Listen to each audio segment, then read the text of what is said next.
안녕하세요. 서울 가지런히 교정치과 원장 임승민입니다. 요즘 들어 중장년 환자분들의 교정 문의가 늘어나고 있는 추세입니다.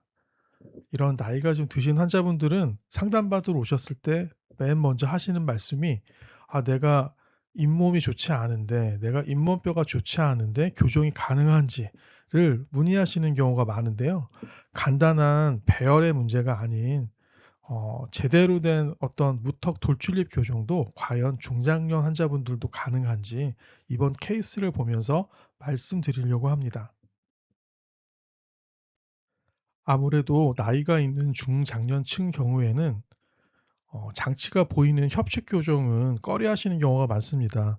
그래서 대안으로 투명 교정 장치에 대해서 말씀을 드리면 처음에는 굉장히 솔깃해 하시는데, 하루에 18시간에서 20시간 이상씩 장치를 껴야 되고 치료 기간이 아무래도 고정식 장치에 비해서 더 늘어난다는 말씀을 듣고 나면 투명 장치에 대해서 좀 꺼려하시는 경우가 있습니다. 그래서 이럴 때 투명 장치는 끼기가 힘들고 나이 때문에 장치가 보이면 안 될 때 환자분들께서 선택하시는 장치가 탄뎀 설치 교정입니다. 그럼 본론으로 들어가 케이스에 대해서 설명을 드려보도록 하겠습니다. 지금 화면에서 보시는 것처럼 이 환자분의 측면 안모 사진과 정면 안모 사진을 보시면 전형적인 무턱 돌출입 환자인 것을 볼 수가 있습니다. 보시다시피 아래턱이 좀 작고 밋밋한 무턱 느낌을 갖고 있고, 전체적으로 입술에 돌출감이 느껴지고 심하진 않지만, 인중이 짧진 않아서 심하진 않지만 입술에 힘을 빼면 입술이 편안하게 다물어지지 않는 것을 볼 수가 있습니다. 45도와 정면에서의 스마일 사진입니다. 보시는 바와 같이 상악 전치가 전방으로 많이 뻗어져 보이는 것을 볼 수가 있습니다. 이 환자분의 측면 엑스레이 사진과 분석입니다. 어, 여기 보시면 AMB 앵글이 7.7도라고 적혀 있는데요. 보통 정상 골격, 즉 위턱과 아래턱의 관계가 정상인 경우에는 이 AMB 앵글 각도가 보통 2.5도, 3도 정도라고 보시면 되는데, 7.7도라는 것은 굉장히 아래턱이 후방에 위치했다는 소리입니다. 또한 이 FMA 앵글이라고 하는 것은 보통 각도가 이 40도보다는 훨씬 더 작아야 되는데, 40도라는 것은 굉장히 가파르게 흘러간다는 소리라서 결론적으로 이 환자의 골격적 특성은 아래턱이 후방에 위치한 긴 얼굴을 가진 무턱 돌출입 환자라는 것을 알 수가 있습니다. 이 환자분의 정면, 측면 치아 사진입니다. 보시는 것처럼 상악 전치부는 상당히 많이 전방으로 뻗어져 있는 것을 보실 수가 있고, 아래 치아들이 상당히 삐뚤삐뚤한 것을 볼 수가 있습니다. 상악 하악 교환면 사진입니다. 하악 교환면 사진을 보시면 하악 전치의 치아의 배열이 굉장히 많이 삐뚤삐뚤한 것을 보실 수가 있고요.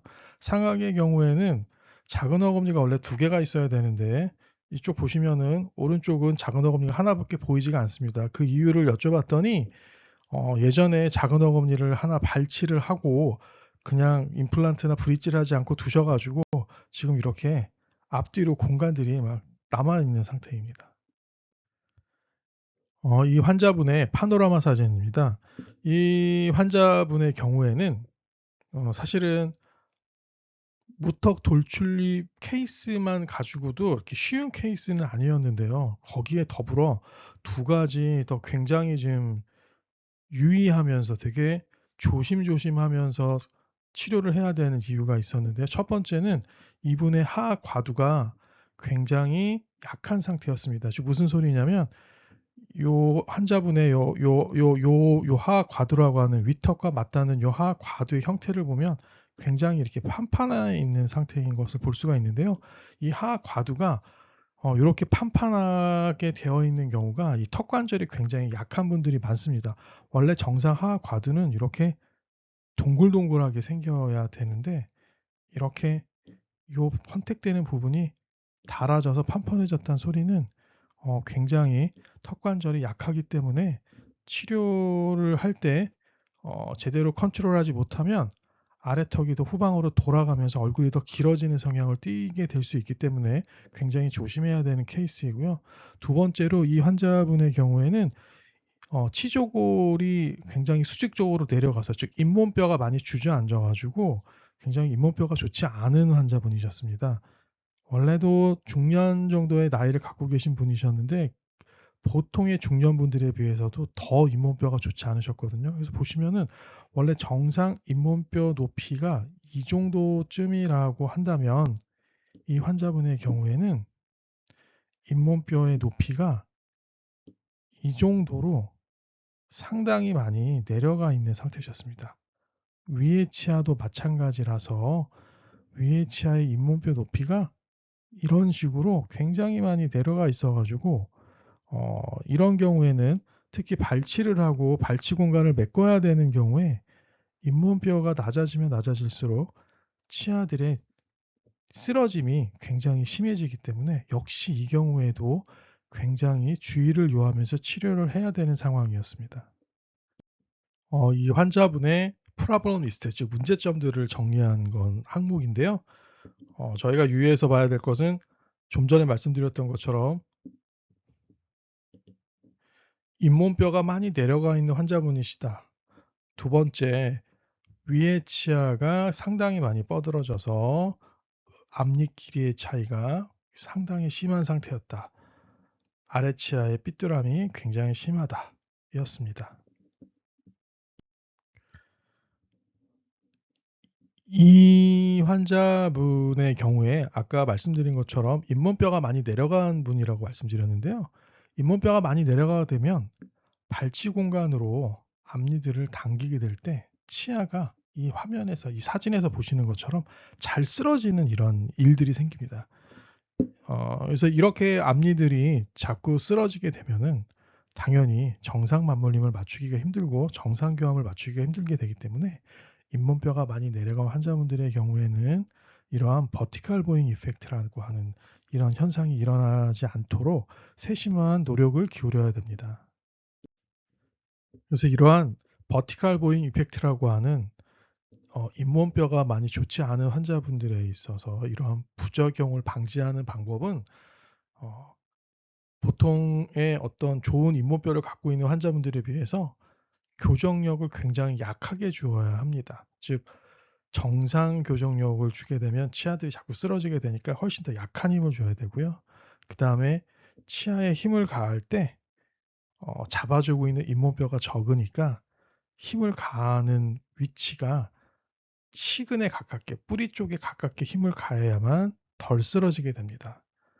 또한 교정 장치를 바깥쪽이 아닌 설축으로 교정을 할 때에는 그냥 기존의 설축 교정 방법으로는 이런 치아의 쓰러짐을 막기가 굉장히 어렵기 때문에 탄덴 아치아 테크닉을 사용하는 것이 굉장히 중요합니다.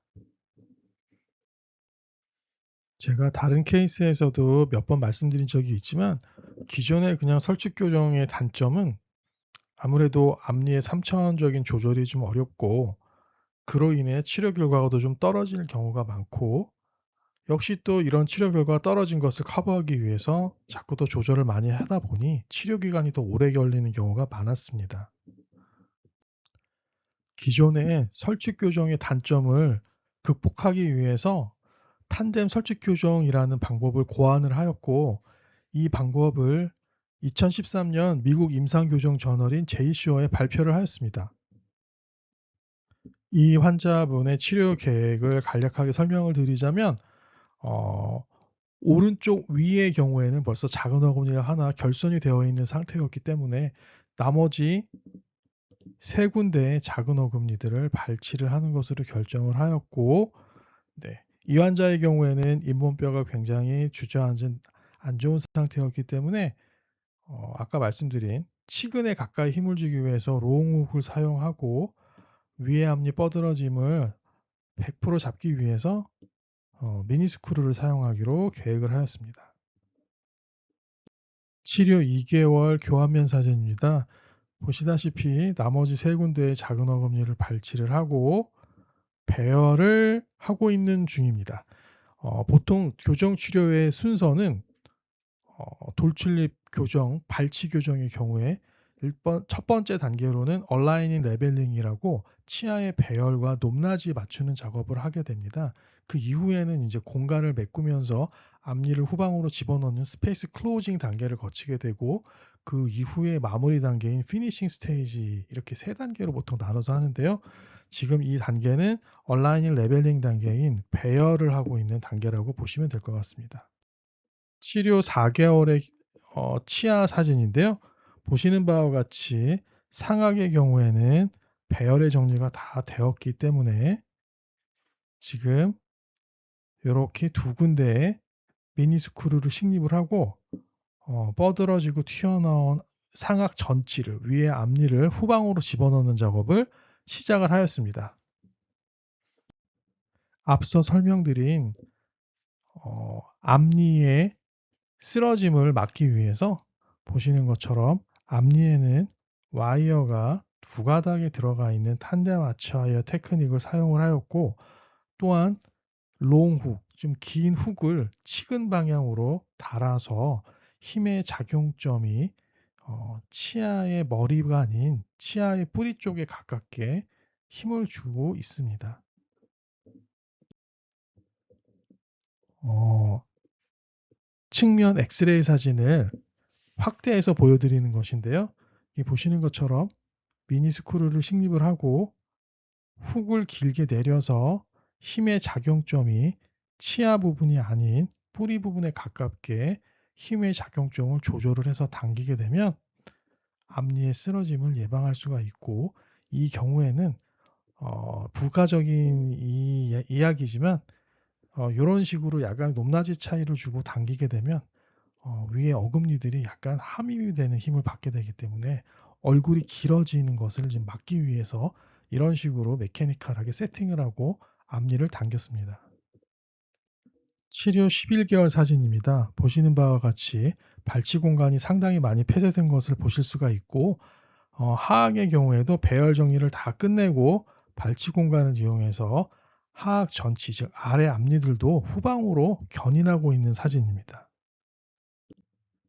치료 4개월 때와 치료 11개월 때의 측면 엑스레이 사진을 비교해서 본 화면인데요. 보시는 바와 같이 상악 전치를 이제 막 견인을 시작했을 때가 치료 4개월이었습니다. 그래서 보시면 7개월 동안 앞니를 견인을 하였더니 앞니 길이의 차이가 많이 줄면서 입술이 들어간 것을 보실 수가 있습니다. 치료 16개월 사진인데요. 보시는 바와 같이 발치한 소고치 공간이 다 메꿔진 것을 보실 수가 있고, 이제 마무리 단계를 하고 있는 사진입니다. 치료 16개월의 정면 측면 사진인데요. 보시는 것처럼 맞물림을 긴밀하게 맞추고 있는 과정이고 거의 다 교합이 맞아지고 있는 것을 보실 수가 있습니다. 치료 18개월의 교정 치료를 종료한 상하 교합면 사진입니다. 보시는 바와 같이 배열도 가지런하게 잘 정리를 해 놓았고 발치 공간도 잘 폐쇄된 것을 보실 수가 있습니다. 치료가 종료된 정면 측면 사진입니다. 보시는 바와 같이 중심선도 잘 맞고 있고 어, 아주 정확하게 좋은 정상교합 맞물림을 보이고 있는 것을 볼 수가 있습니다. 환자분의 치료 후에 측면과 정면 안모 사진입니다. 입술이 편안하게 다물게 되는 것을 볼 수가 있고, 치료 전에 비해서 무턱 느낌이 많이 개선된 것을, 그리고 돌출입이 많이 개선된 것을 볼 수가 있습니다. 스마일 사진인데요. 앞니의 뻐드러짐이 보이지가 않고 웃을 때 아랫입술의 곡선에 맞춰서 위의 치열의 곡선이 조화롭게 이루어진 것을 볼 수가 있습니다. 치료 후 파노라마 사진입니다. 보시는 바와 같이 발치 공간을 중심으로 치아들의 쓰러짐이 보이지 않고 좋은 기울기를 보이고 있습니다.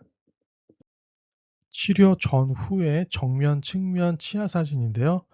보시는 바와 같이 드라마틱한 변화가 일어난 것을 볼 수가 있고, 언뜻 보셔도 치료 전에 이런 맞물림과 치료 후의 맞물림을 비교해 보시면 치료 후가 굉장히 좋은 맞물림을 보이고 있다는 것을 보실 수가 있습니다. 치료 전후의 상하 교환면 사진의 비교입니다. 보시는 것처럼 많이 뻐들어져 있는 상악 전치가 정상적인 기울기를 갖게 만들어 놓았고요. 상당히 심하게 많이 삐뚤었던 아래 치아들도 좋은 배열을 보이고 있음을 보실 수가 있습니다. 치료 전후의 측면 안모 사진을 보시면 무턱이었던 부분이 턱 라인이 많이 살아난 것을 보실 수가 있고, 입술의 돌출감도 상당히 많이 개선된 것을 보실 수가 있습니다. 치료 전후의 45도 스마일 사진인데요. 보시는 것처럼 치료 전에는 상악 전치가 전방으로 많이 뻐들어지면서 웃을 때 좀 심미적이지가 않았었는데, 치료 후에는 라인이 굉장히 아랫입술과 조화를 이루면서 상악 전체의 뻐들어짐이 해결이 돼서 훨씬 더 심미적인 스마일을 보이고 있습니다. 치료 전후의 정면 스마일 사진입니다.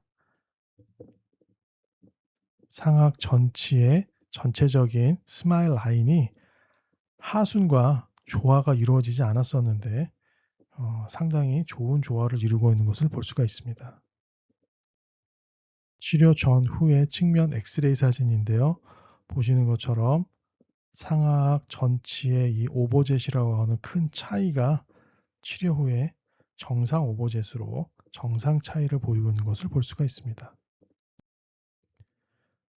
어, 치료 전후의 측면 엑스레이 사진을 중첩한 사진입니다. 보시면은 앞서 제가 말씀드렸듯이 이분처럼 굉장히 하과두가 흡수가 돼서 턱 관절이 약한 분들은 교정 치료 중에 아래턱이 자꾸 하방으로 처지면서 얼굴이 길어지지 않도록 되게 노력을 많이 해야 된다고 말씀드렸는데요. 이분의 이 FMA라고 하는 아래턱 기울기의 수치를 보시면 치료 전에는 40도였는데 치료 후에는 38도로 오히려 덜 가파르게 형성이 되었습니다. 이 이야기는 무엇이냐면 아래턱이 전상방으로 회전을 하면서 얼굴 길이가 얼굴 길이가 길어지지 않게 오히려 약간 짧아지는 방향으로 교정 치료를 진행을 한 것을 아실 수가 있고, 그 다음에 보시면은 윗입술과 아랫입술이 상당히 많이 후방으로 들어가면서 돌출입이 많이 해결된 것을 보실 수가 있습니다. 중장년 환자분들이 또 많이 질문하시는 것 중에 하나가, 내가 잇몸이 좋지가 않은데 혹시 교정 치료 끝나고 난 다음에 다시 치아가 흐트러지거나 다시 입이 나오거나 그런 재발의 성향이 있지 않나요?"라고 여쭤보시는 분들이 많으신데요. 이 환자분의 케이스를 보시면은 그런 걱정을 좀 덜 하시지 않을까 싶습니다. 치료 종료 후 30개월이 지난 후에 치아 사진입니다. 보시는 바와 같이 치료를 막 끝냈을 때와 비교해서 전혀 손색이 없을 정도로 안정적으로 유지가 잘 되고 있는 것을 보실 수가 있습니다. 치료 종료 후 30개월 후에 이 환자분의 안모 사진인데요. 보시는 바와 같이 무턱 느낌이 잘 해결된 상태로 유지가 잘 되고 있는 것을 볼 수가 있습니다. 스마일 사진입니다. 보시는 바와 같이 앞니의 뻐들어짐이 재발되지 않고 아주 이쁜 스마일 라인을 유지하면서 잘 유지가 되고 있습니다. 치료 종료 후 30개월이 지난 파노라마 사진입니다. 어, 자세히 보시면은 아무래도 시간이 흘러갔기 때문에 치료를 막 끝냈을 때에 비해서는 아주 살짝 잇몸뼈 레벨이 좀 더 내려간 성향을 보이고 있긴 하지만 그렇게 큰 유의미한 상태는 아니었고 되게 안정적으로 잇몸 관리를 잘 하시면서 유지하고 있는 것을 알 수가 있습니다. 측면 엑스레이 사진도 치료 후와 비교했을 때 약간의 변화는 보였지만 안모에 영향을 끼칠 정도는 아니었고 굉장히 안정적인 상태를 유지하고 있었습니다. 결론적으로 잇몸뼈가 좋지 않은 중장년 환자의 비수술부터 돌출입의 탄덴 설치 교정 효과에 대해서 정리해 보도록 하겠습니다. 첫 번째로 튀어나온 앞니가 상당히 많이 개선이 된 것을 볼 수가 있습니다. 두 번째로 심한 돌출입이 많이 개선된 것을 볼 수가 있습니다. 세 번째로 턱끝 라인이 살아나서 무턱이 많이 개선된 것을 볼 수가 있습니다. 따라서 잇몸뼈가 좋지 않은 중장년 환자도 돌출입 교정이 가능하냐라고 물어보신다면 저는 얼마든지 중장년 환자분의 경우에도 비수술 무턱 돌출입 교정이 가능하다고 자신 있게 말씀드릴 수 있습니다. 또한 나이 때문에 장치가 보이면 안 되지만 투명 장치는 현실적으로 끼기가 너무 힘들다고 하신다면 탄뎀 설치 교정이 아주 좋은 대안이 될 수 있을 것 같습니다. 이상입니다. 다음에도 더 좋은 케이스로 찾아뵙도록 하겠습니다. 감사합니다.